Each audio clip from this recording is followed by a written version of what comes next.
Hi guys, good evening. Ganito pala yung buhay third year na parang gusto mo na lang umiyak. Anyways, yung nakaka-disappoint, like, tawag ditong hindi, alam mo, wait. Like, ganito pala maging isang third year college. Parang pressure siya sa buhay kasi, like, sabay-sabay yung gagawin. Lalo na kapag working student ka, mas lalong uh, napakahirap, alam mo yun, kasi nag-aaral ka sa school, nag-aaral ka rin sa trabaho, tapos minsan after nung dalawa na yun, kilos ka pa sa bahay kasi kailangan.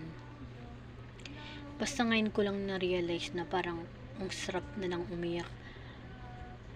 Iiyak mo na lang yung pagiging third year mo para mabawasan lang konti yung sakit tsaka yung pagod, alam mo yun, yung hindi naman nakaka-pressure pero parang nakaka-pressure talaga. Pero keep fighting lang para sa pangarap natin. Madami pa tayong gustong puntahang lugar, kaya iyak lang, tapos bangon ulit para makagraduate.